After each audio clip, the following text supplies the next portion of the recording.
I never thought I'd be the woman who lost everything to her own best friend. But sometimes life doesn't destroy you all at once. It starts with little cracks, smiles that last too long, excuses that sound too perfect, and love that slowly slips away without you noticing. My name is Grace. I'm 38 years old, and I'm here to tell you how my best friend, the one who stood beside me on my wedding day, became the reason my marriage ended. I met Ethan when I was 24. He was gentle, charming, and made me laugh in ways no one else could. We built our life together from nothing.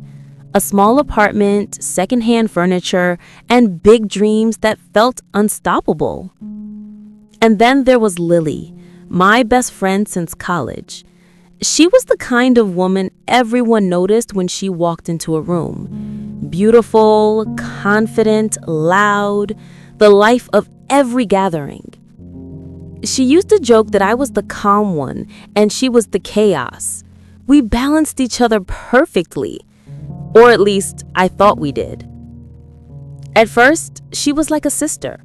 She helped me pick my wedding dress, planned my bridal shower, even cried during the vows. I used to think this is what true friendship looks like. I never imagined those same tears would one day come from guilt. Years passed. Ethan built his career. I built our home. And Lily, she built her loneliness. She had gone through 2 failed relationships by then, each ending in heartbreak. Every time she'd come to my house, drink wine, and cry on my couch. Ethan would bring her a blanket and I'd make her tea. That's what friends do, right? At least, that's what I told myself while ignoring the quiet discomfort building inside me. Because slowly, something changed. Lily started visiting more often, sometimes when I wasn't even home. She'd say she just dropped by to give Ethan something for me, or that she didn't want to bother me while I was working late.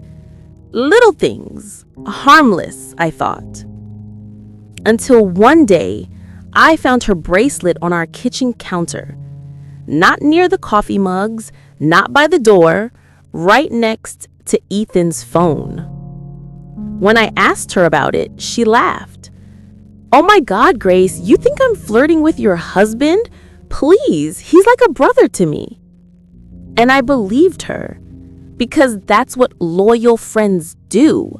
But after that, I started noticing more. The way Ethan's phone would light up with her name late at night. The way she'd text him memes and inside jokes they apparently shared. The way she started dressing up a little more every time she came over. Still, I told myself not to overthink, because that's what women are taught. Don't be paranoid, don't be jealous, don't be that wife.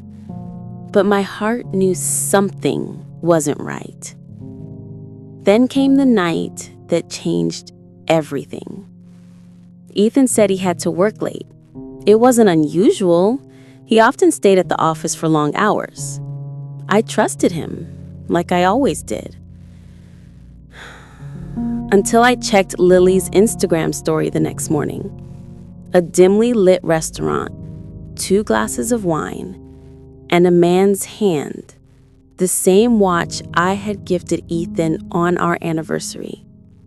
I froze. It felt like time stopped. My stomach twisted as my mind tried to deny what my eyes had already accepted. I called her, pretending nothing was wrong. She didn't answer. Neither did he. For the first time in years, the silence between us was louder than any argument could be. That night, Ethan came home like nothing happened. He smiled, kissed my forehead, and said he was exhausted. I just stood there, staring at him, wondering how someone could lie so beautifully. I didn't confront him right away. Instead, I started watching, listening, waiting. And the more I watched, the more I realized betrayal doesn't start in the bedroom. It starts in the small moments, the shared laughter, the comforting texts, the emotional closeness that slowly replaces you. One evening, I found his phone on the table while he showered. It was right there, glowing, buzzing, taunting me with curiosity. I opened it, and in that moment, my whole world broke. Hundreds of messages, conversations that began as jokes, then became confessions. He called her his peace, his escape, his reason to breathe. Every word sliced through me like a knife, because those were the same things he used to say about me. I scrolled endlessly, tears blurring the screen. Photos of them at restaurants, private messages, secret plans. And then the one that ended me completely. A text from him. I wish I'd met you first. That night, I didn't cry, I didn't scream. I just sat there, feeling the quiet death of the woman I used to be. Because betrayal isn't loud. It's the sound of your own heartbeat realizing it's been lying to you. The next morning, I packed a bag and left. No explanations, no goodbyes, just silence. Ethan called, texted, begged to talk. Lily blocked me everywhere. And me? I disappeared. I drove until I ran out of gas, ended up at a small motel and stared at myself in the mirror, wondering how the reflection looked so familiar, yet so broken. That was the day I decided something important. If they took everything from me, my marriage, my trust, my peace, then I'd take something back. Not revenge, power. Because revenge fades. But reclaiming yourself, that's forever. I woke up the next morning to silence. No messages, no calls, no noise. Just that dull, empty hum inside my chest. The kind that only heartbreak can create. It's strange, isn't it? You spend years building your whole world around someone, and then in one night, you realize it was all built on sand. I kept replaying everything. Every laugh, every moment, every memory, trying to figure out when it all started to fall apart. But there's never one moment. It's a slow death hidden behind smiles and I love yous. I stayed in that motel for 3 days. I didn't eat much. I didn't sleep. I just existed. Grief is like drowning, but the water is invisible. You look fine on the outside, but inside, you're gasping for air. I wanted to hate Ethan. I wanted to hate Lily. But the only person I truly hated was myself. For trusting too much, for loving too hard, for ignoring every red flag just to protect the illusion of happiness. On the 4th morning, I looked in the mirror again.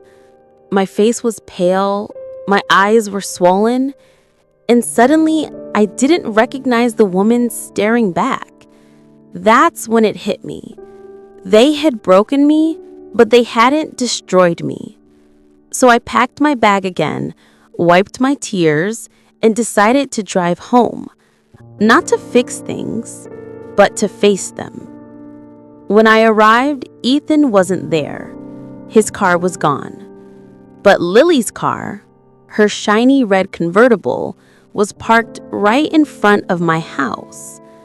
The sight of it made my hand shake, but I didn't turn back. I walked in. The house smelled like her perfume. My perfume was always soft and floral, Hers was sharp and sweet, like sugar hiding poison. The smell made my stomach twist. I didn't go upstairs. I didn't need to. I just stood in the living room, the same room where we used to celebrate Christmas, birthdays, anniversaries.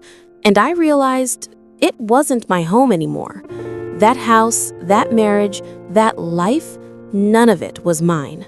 So, I left my keys on the table, took one last look around, and walked away. I rented a small apartment in another city. Nothing fancy, just quiet. And for a while, I did nothing but breathe. Healing isn't beautiful. It's messy. It's waking up in the middle of the night wondering what you did wrong.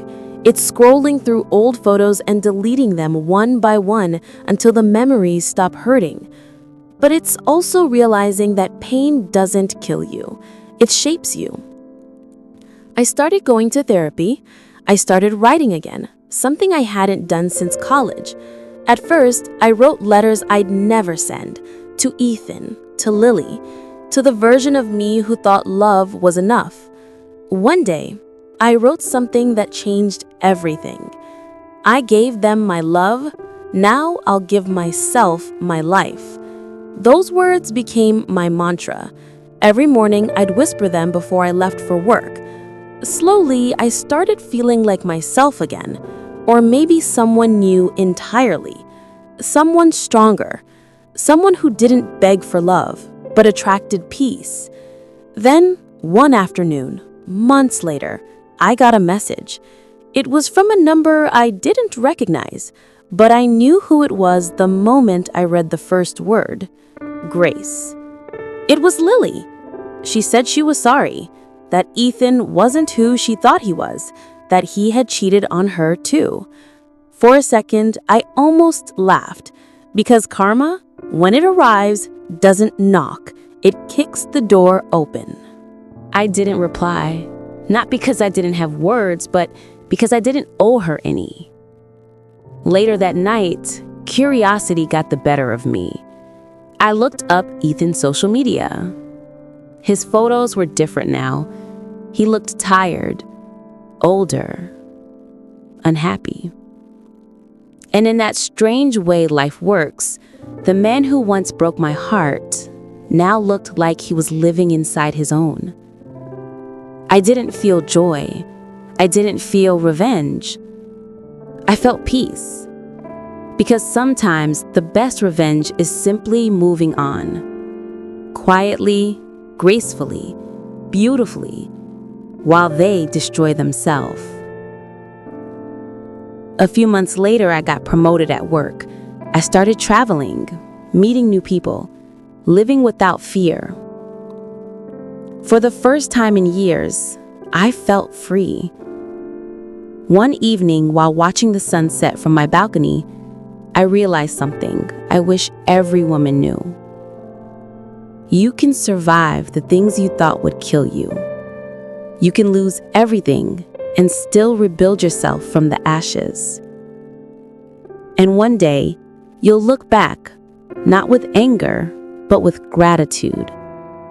Because the heartbreak that ended you also began you. It was a Friday evening, warm, cozy, perfect for a small gathering. I'd invited a few close friends over for dinner, and of course, she was one of them. I cooked for hours. His favorite pasta, her favorite dessert. I wanted everyone to feel happy, safe. But when she arrived, she didn't even look at me. She walked straight to my husband, handed him a bottle of wine, and whispered something that made him laugh like I hadn't seen in months. And that laugh cut deeper than any knife. I stood there, smiling on the outside, dying on the inside. Every woman in that room probably thought I was living a perfect life, but only I knew I was watching it fall apart, one smile at a time. After that dinner, things changed quickly. My husband started coming home late. His phone was always on silent. He took showers the moment he walked in. And when I'd ask simple questions like, "How was your day?" He'd snap, "Why do you always ask the same thing?" I started questioning myself. Maybe I was too much. Maybe I wasn't enough. But one night, when he left his phone on the couch, my trembling hands picked it up. I didn't even want to look, but curiosity is cruel. The moment I saw her name on the screen, my heart stopped. I found the messages. Hundreds of them. "Can't wait to see you again. I miss your touch." And then the photo, them together, smiling in a hotel room. My world was gone. She was the same woman who held my hand after my mother died, who promised to protect me. Now, she was the one destroying me. I sat on the floor for hours, shaking, staring at the screen. There is no word for that kind of betrayal. When the person who shares your secrets shares your husband's bed too. The next morning, I didn't scream. I didn't cry. I simply made breakfast. When he came to the table, I placed his phone beside his plate, unlocked and open to her text. He froze. For the first time, I saw guilt in his eyes and fear. I whispered, "How long?" He said nothing. I whispered again, "How long?" Finally, he muttered, "A few months." Months of lying to my face, kissing me goodnight, pretending everything was fine. I wanted to destroy everything in that kitchen. But instead, I just said, "You can leave." He moved out that night. No apology, no explanation. Just the quiet, cold departure.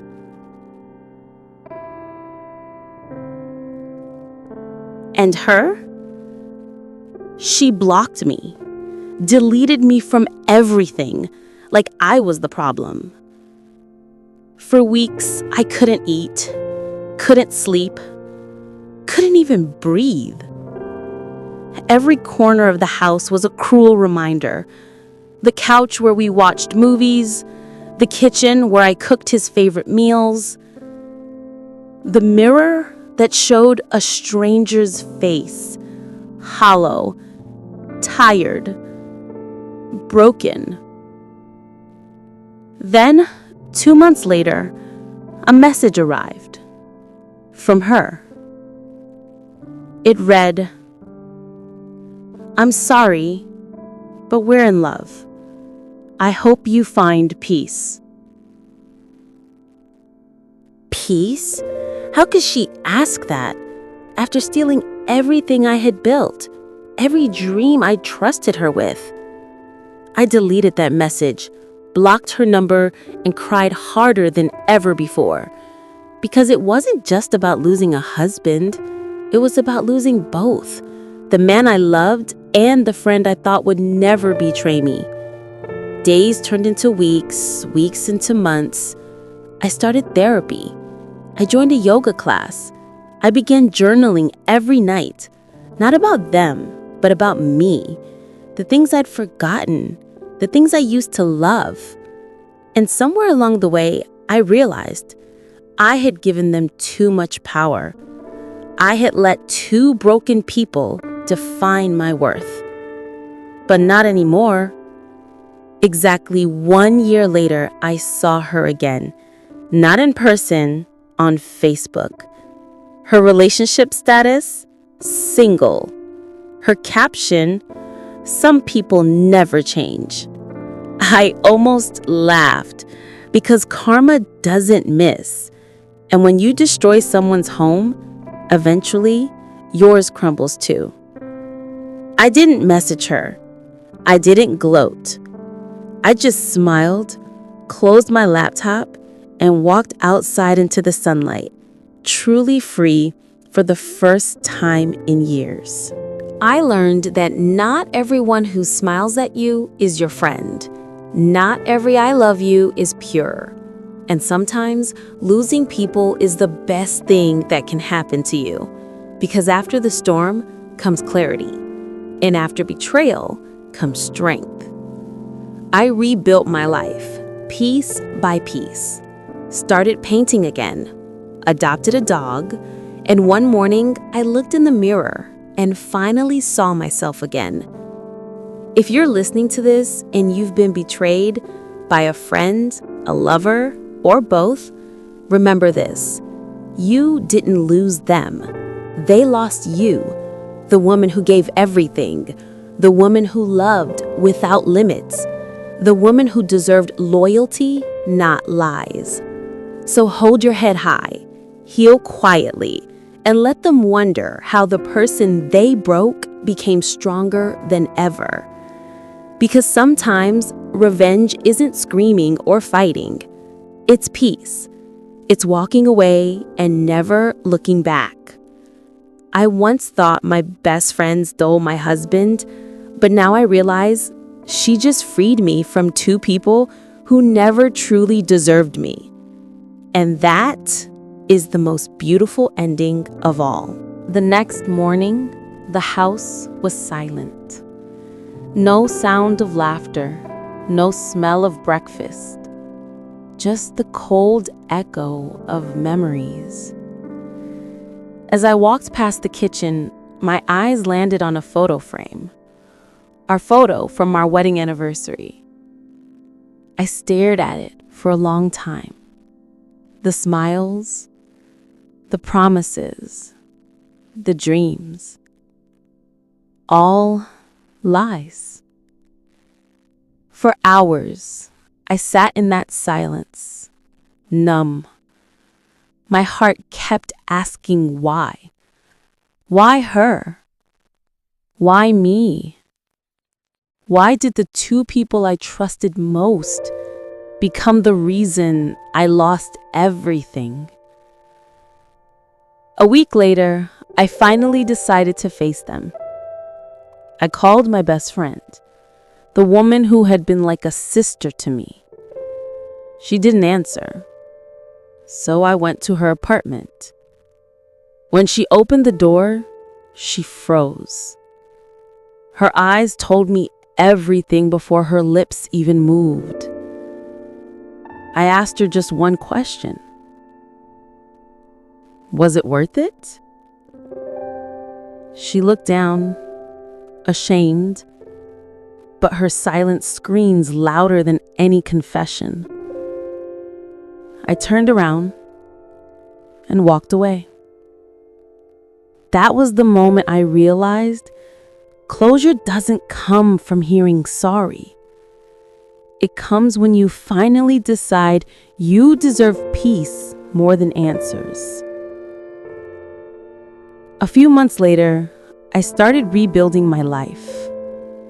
I joined a painting class, something I had always wanted to do but never had time for. Each brush stroke felt like therapy, healing pieces of my broken heart.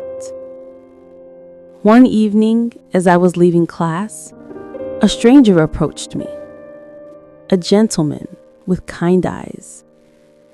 We talked for hours about art, life, and second chances. For the first time in years, I felt seen, not as a wife, not as a victim, but as me. Time passed. My ex-husband married her. They post perfect pictures online, but I've stopped looking. Because I've learned something powerful. Peace is more beautiful than revenge. And that's what I chose.